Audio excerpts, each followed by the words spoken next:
What's up, everybody? How's everybody doing? Hopefully, you're all keeping well, keeping an open mind, ready for the second installment in my series, my opus, debunking hashtag name the trait. Now, if you need to get cued in as to what's going on, the first video in the series should be popping up somewhere on the screen right about now. But without any further ado, let's just jump right back into the argument. So, well, before all that, let me address some things from the previous video. Yes, I was fully aware of the fact that my video was going to trigger some vegans, but that's just what it is. If you become a member of a religious cult based in feelings, well, that butthurt button you will hit right about now. I'm not concerned with that. The downvotes do not influence viewership ratings. They influence the ratings, but they don't influence the views. So have at it. I really could care less. But I don't think there's any need for all these insults, people attacking me personally, because as soon as you start doing that, well, aren't you conceding something? Aren't you perhaps conceding the fact that you're in your fucking feelings and your brain ain't working properly? Not the rational part of your brain, not the logical part of your brain. Clearly, seeing as I haven't gotten a single argument that actually applied to anything that I had said in my previous video, but veganism is a movement based in fifis, okay, not logic. I'm not saying there's no logic to veganism. I'm just saying there are no rational, logical basis for the ideology of veganism. I haven't seen any. So hit that butthurt button if that's a prerogative. Call me names if you admit defeat.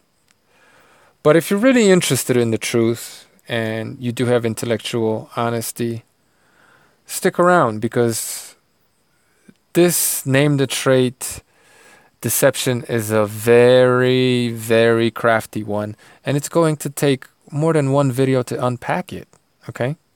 So, give me a chance. Don't be so fucking prejudiced. Oh, and as far as some people coming around saying that Isaac wants to debate me on Discord, first and foremost, I don't know what Discord is, and quite frankly, I don't give a fuck. Isaac makes his presence known here on YouTube. That's where he made his arguments as far as me seeing and hearing them. I responded to his arguments on YouTube, and I've seen him debate people on YouTube. So YouTube is where I stay.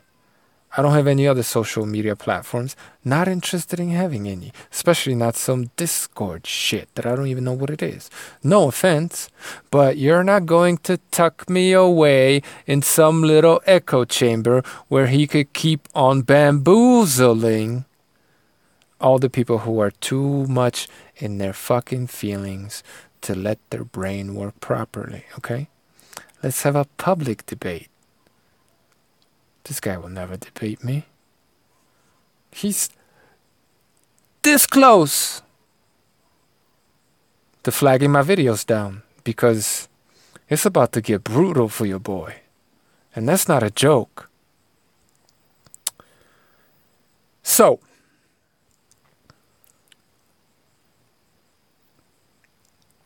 name the trait argument is a fallacy because it shifts the burden of proof. Now, people saying that my reasoning is somehow fallacious, that I'm appealing to this or that fallacy. Look, I took no position in my first video. So, if I wasn't appealing for anything, how was I appealing to something? In other words, if you're a lawyer defending a plaintiff in a trial, a defendant, you're appealing for him, you might appeal to the jury's emotions while appealing for him, right? So, if I'm not appealing for anything, what appeals am I making? Logic, people, logic. Come on now. I took no position. I didn't say veganism is wrong. I didn't say the vegan diet is bad, right? I didn't say that debunking name the trait or exposing it as a fallacy debunked all of veganism, right? I didn't take a stance. No position. All I did was state fact. So, me saying that 99% of people out there, which is a fact, are omnivores, even if my numbers aren't exactly correct or somewhat debatable. So when you have the itty bitty 1% trying to not only change the diet of the rest of the world, but change their food shopping habits, their culinary culture, the farming industry, right? So on and so forth. The whole food retail industry. I mean, what veganism is asking for as an ideology is to completely revolutionize the world, at least to some respect, right? So, extraordinary claims require extraordinary evidence. If you're a vegan and you're possessed by the vegan ideology, meaning you want veganism to become the norm, right, for the rest of the world, you're asking people to conduct a science experiment on their health by drastically altering their diet. You're asking for all these other things that I mentioned because it's morally right to do this, all these things, right? So me saying that the majority of people out there are not vegans is not making an appeal for anything. It's stating a fact, substantiating my claim that vegans are shifting the burden of proof, that name the trait is shifting the burden of proof. That's not an opinion, that's a fact. Logic, people. Now, I'm not saying that maybe in my first video I didn't make some little mistakes, or maybe I got lost in double negatives somewhere in there, right? I'm not saying that I was all perfect. Obviously, I'm fallible. I'm definitely not nearly as intelligent, eloquent, or smart as Isaac, right? My work is easy because I have the truth on my side. Duh. So even if you could nitpick some little details in my argumentation, that still doesn't change the fact that Isaac, with name the trait, is shifting the burden of proof. And, well, at the very least, his conclusion, if indeed I did get caught in some double negatives in Proposition 2, his conclusion is an appeal to ignorance. Argument from ignorance, right? It asserts that a proposition is true because it has not yet been proven false, right? And this is exactly the sort of fallacy that's used to shift the burden of proof. as well as asking you to prove a negative, as, in my opinion, he did in proposition number 2. Sorry about that. Proposition number 2, right? So yes, he is shifting the burden of proof. You have multiple pieces of evidence there. Calm down. Jesus Christ. Try to be honest, people. But anyway, not saying that I'm 100% right to down to the nitty gritty in every little detail, but the fallacy of shifting the burden of proof is undeniable. Now, why would Isaac want to shift the burden of proof? I'll explain. Ask yourself, sometimes when he's debating somebody, before the person gets to even name the trait, he will sometimes outright state that he knows they can't name the trait, and that he will force them to either become vegan or accept being morally inconsistent. In other words, he's going to prove they're a bad person. Or, if they choose to stay consistent within their subjective moral framework, he will argue them into a morally repugnant stance that most people will reject and find indefensible. Meaning, yet again, that they're a bad person. And if you hear him saying that, kind of sounds like a false dichotomy, right? You either accept veganism or you're a bad person. His line of reasoning is just fraught with fallacies, people. But tell me, why is he so confident? How does he know one cannot name the trait? How does he know this?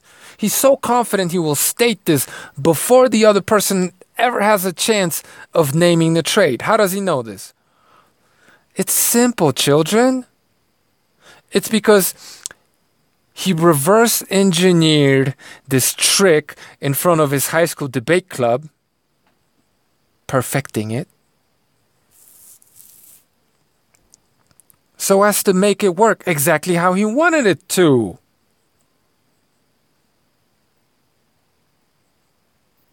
Come on, don't be so naive. But anyway, the proof is on the way. Calm the fuck down.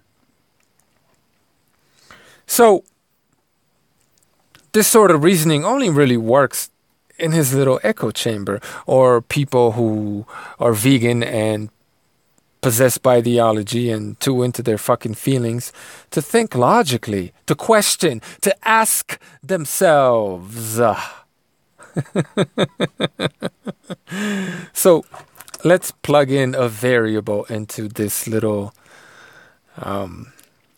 equation that he's devised, reverse engineered, named the trait equation, right?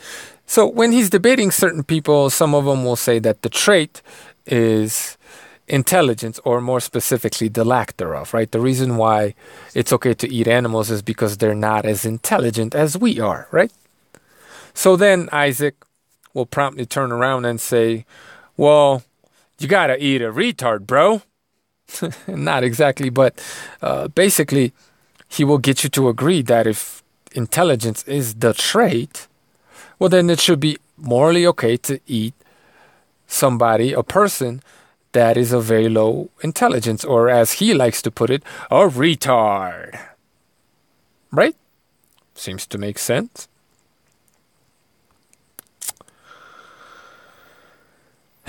And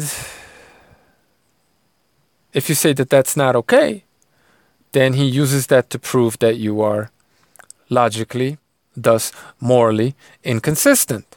Right?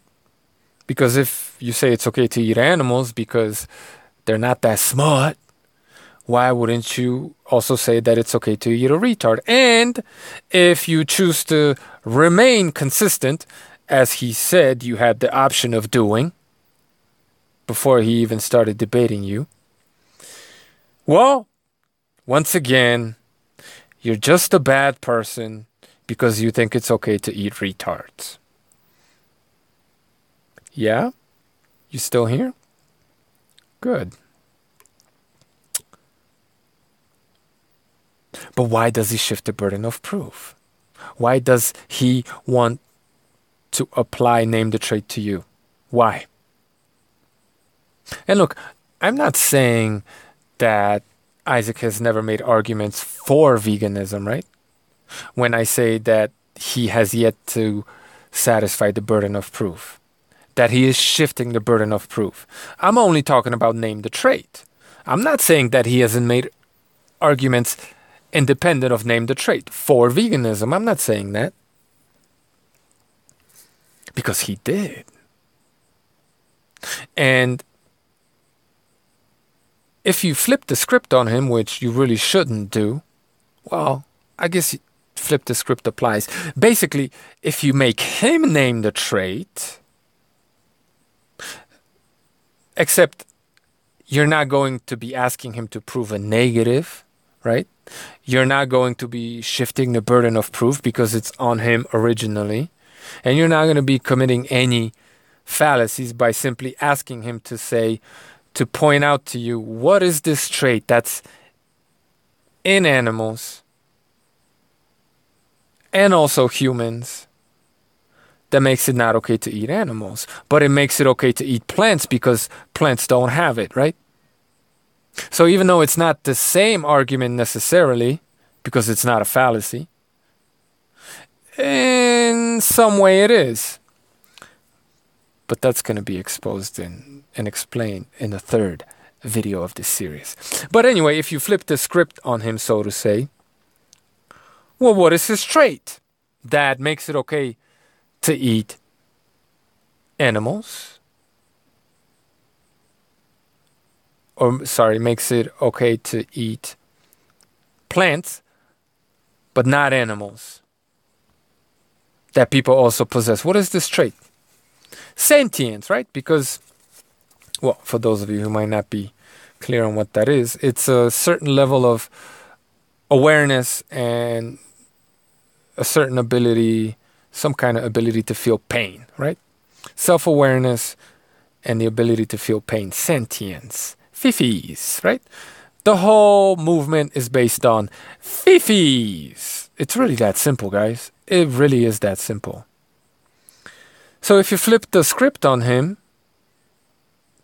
and sentience becomes the trait, well, then I guess it's okay to murder, rape, and eat a vegetable, isn't it, Isaac? And by that I mean a person in a vegetative state, right? Terminal vegetative state where there's no hope of them to ever feel anything or,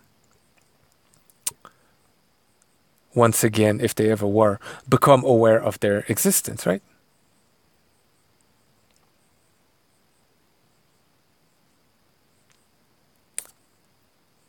Funny how we call that a vegetable. But we'll talk about Hitchens, is it? Hawkins? One of them pop scientists and cannibalism in another video. Atheistic, veganistic, cannibalistic pop scientists. You're being sold a bill of goods with veganism. Oh, there's more than just veganism tacked onto sentience. But anyway, that's for another video. So, again, if sentience is the trait that plants don't possess, but people and animals do, well, what if somebody, once again, is in a vegetative state, like a plant? Then it becomes okay to rape, murder, and eat them, right, Isaac? And because he wants to remain consistent, he will say, and he's done this in debates, that yes, he doesn't see anything morally wrong with eating somebody in a fucking coma. That's what he believes. So he becomes exactly the person that he just judged as a bad person, right? when he says he will reduce your position to absurdity, right? Where you do something that most people would just not agree with. If you choose to remain consistent. Well, isn't that exactly what you just did to him? By flipping the script on him, right? And yes, I know that when he's pressed in a debate and somebody exposes that flaws in his logic, he will try to weasel out and do some more trickery, which comes in the next video. I don't want to give away my game plan just yet, even though Isaac knows exactly what it is. But he'll basically use sophistry and bullshit and slick, fast talk trickery to weasel out of that corner he just got hammered into. And we'll talk about hammering people into corners too. Very interesting choice of words there, Isaac.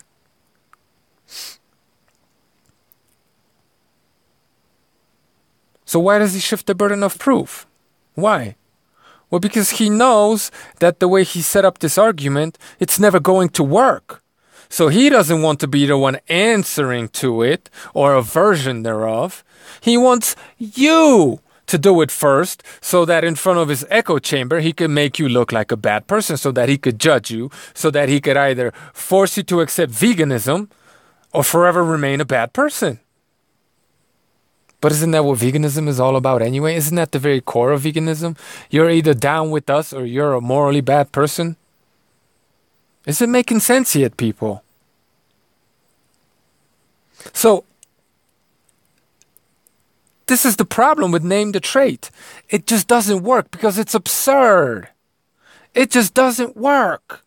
And he knows it doesn't work, which is why he doesn't want to be put to that test. And when he is being taken to task on that, he squiggles and squirms and starts making up bullshit and weasels his way out of there. And because you guys are ideologically possessed, a lot of you, vegans anyway, you allow him to get away with the bullshit. Name the Trait doesn't work because it was designed not to work. It was designed to entrap people. And you realize this when you put that same argumentative strategy, a fucking fallacy, another one, on Isaac.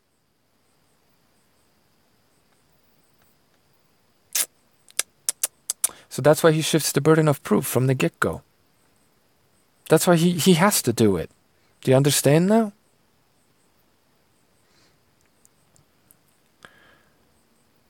This absurd line of reasoning, if you could call it that, it's nothing but a cleverly designed trick and moral fagging. Ultimately, what it comes down to when you apply this line of reasoning to either side of the debate, ultimately what it comes down to is subjective moral standards. Because that's what morals are. They're very subjective.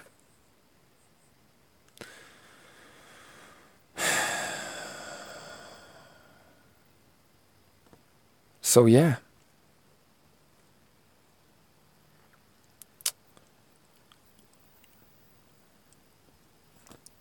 The argument was designed to be this way. It was designed not to work, which is why he's so confident. Before the debate even begins, he's very confident that you're not going to be able to win. Because once you accept the burden of proof, you're fucked. Even after you expose his line of reasoning, you could... I mean, if you expose it in its entirety, obviously you're going to win, right? Because you have the truth on your side. But if you don't expose it point by point from the very beginning the way I did, you're likely to just end up in a tie, in a moral fucking tie. Because ultimately it's all subjective. And both of you agree to eat fucking retards. Because both of you are fucking retards. Okay. So, in the next video, I'm going to explain to you why this argument doesn't work. and introduce two more fallacies in this very sophisticated, very complex, very slick, sophist trick of Isaac, Mr. Ask Yourself. Thank you for listening. Stay tuned.